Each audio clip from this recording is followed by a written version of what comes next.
So if you have a lot of injuries like I do, you're old, you're injured, you've been thrown a couple million times. I have a severe knee injury. When I get thrown too many times on one side, I start to get what you might consider a hollow feeling in my back, and I know that something, probably my psoas, is shutting off on that side. When that happens, I take time and I go back and I reactivate everything by doing movements in order over the course of multiple days to try to force both sides of my spine to re-engage and become active again. The first exercise is getting from your back to a standing position is a basic human skill, and you should be very, very good at it.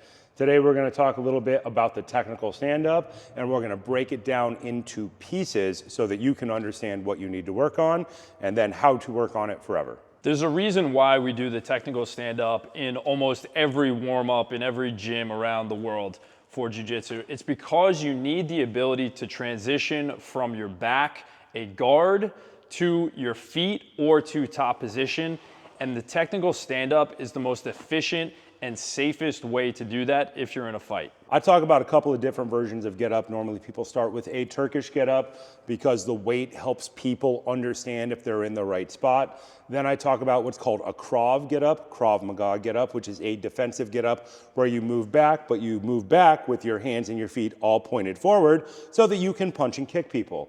Then I talk about the Judo get up, which is essentially almost 99% similar to the technical stand-up in BJJ, which is getting up and staying generally in the same place so that you can re-engage with the shortest period of time. I've had a ton of injuries in my life, like a lot of injuries, many of them related to jiu-jitsu, getting thrown, getting slammed into objects, and then all the other thing that happens in life. You fall off of a roof, you wreck a motorcycle. All the horrible stuff that happens causes your core to stop working totally effectively, and that leads to what's called a cumulative injury cycle, where you get an injury and then you work around it because you still want to go to jiu-jitsu and you still want to roll, and then you get more hurt, and then you compensate by using some other part of your body, and then that part gets hurt, and then it's a chain of injury that can all go back to one specific thing.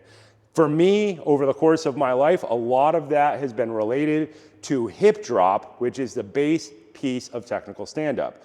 So he's going to show us the technical stand-up. Then we're going to talk through each kind of developmental phase of the movement so that you know when you get hurt what you need to go back and work on. So the technical stand-up is all about creating space. You are trying to create space between yourself and your opponent, and you want to the first thing is you want to keep your eyes on your opponent. So your head is up here. You never want to look down at the ground.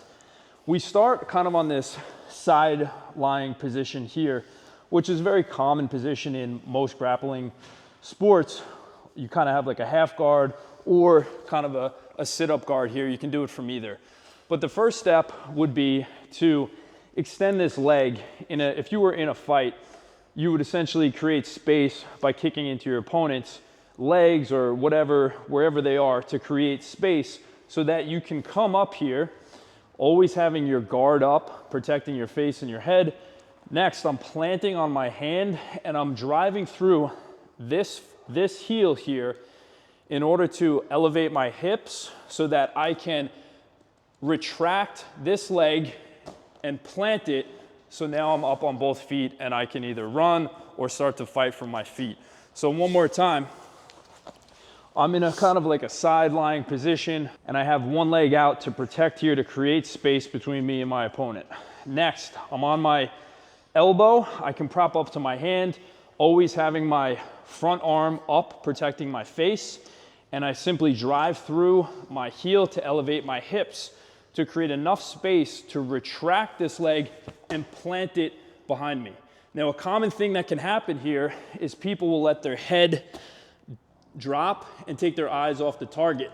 But in a real life scenario, you want to keep everything up here so you can safely get to your feet and get away or start to attack. So these are related to two other types of get-ups that I talk about all the time. The Krav get-up, think about getting knocked down to the ground. You're engaged to the ground, you have your break fall, you're up, your hand goes back, and you're transitioning all the way back to all weapons pointed forward so you can stand up without a turn of the spine. It's so that you can absorb force from some type of front hit or be loaded up directly for a front kick. And then there is the judo get up, which is very, very close to a technical stand-up. Same idea, you're doing a break fall, you end up getting thrown in judo, but instead of going back, you're ending up right in the same spot so that you can instantly re-engage in the technique. And that is part of training multiple throws in a row. 10, 20, 30 rows of the exact same thing, hitting the ground and instantly re-engaging so that you can learn to throw better and faster. So if you have a lot of injuries like I do, you're old, you're injured, you've been thrown a couple million times. I have a severe knee injury. When I get thrown too many times on one side, I start to get what you might consider a hollow feeling in my back, and I know that something, probably my psoas, is shutting off on that side. When that happens, I take time and I go back and I reactivate everything by doing movements in order over the course of multiple days to try to force both sides of my spine to re-engage and become active again. The first exercise is the hip drop. This is the one that people actually will probably spend the most time on. Starting from our quadruped position, roll our toes underneath, hands on the ground. It is step, step. Turn your foot, get your hip all the way down to the ground, drive your shoulder away, create that connection with your shoulder, and go from side to side.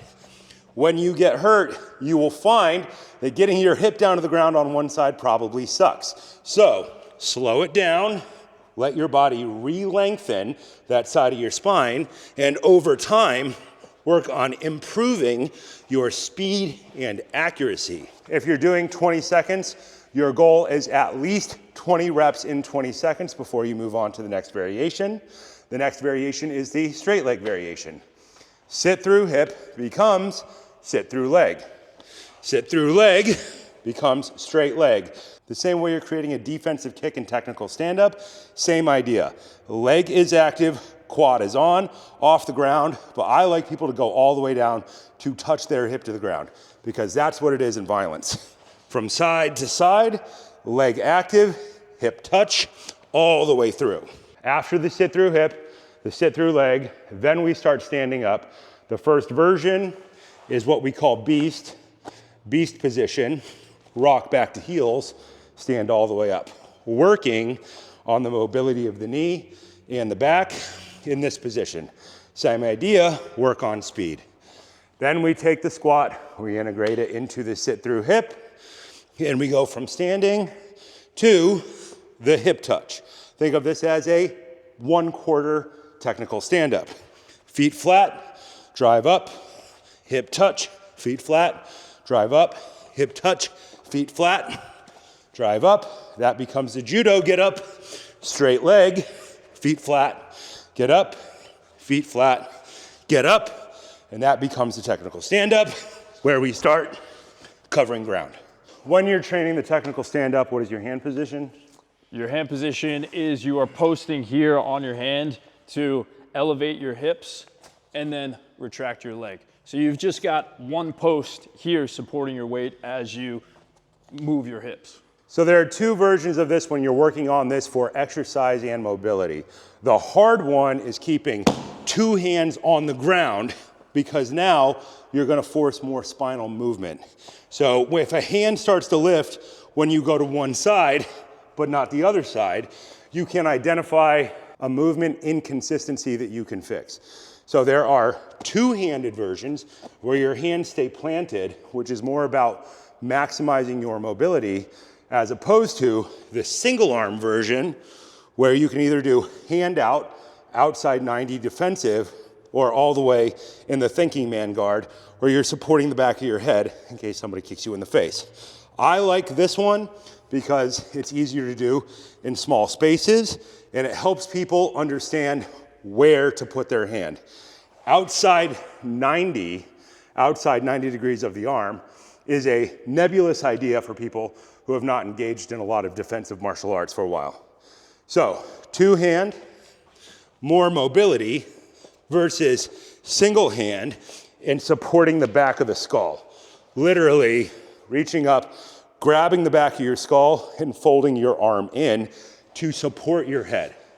This is important if you're doing something like weapons-based training, if you're wearing a helmet or somebody's hitting you in the head with an axe. Supporting your skull and the base of your neck is an important thing you can do. Different positions for different types of arts. If you were to do this on the mat in jiu-jitsu, both hand positions are useful to you. So there's actually a sweep from X guard where you have your opponent's leg up on your shoulder. You have to prop up to your elbow, create space, and then you can sweep your opponent that way. So that's absolutely essential.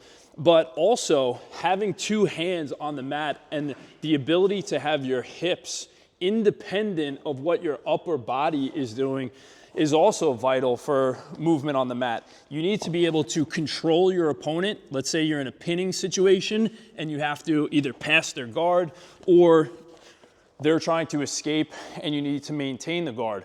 So there's use cases for both. What's great about this position is that you are working your rotational muscles of your core, which, as you can see, for any type of combat movement is not only beneficial, it's mandatory in order to effectively employ techniques on the mat. I've heard people say recently that you don't need to work on get-ups because everybody can get up off of the ground. That is completely not true for about 95% of the population.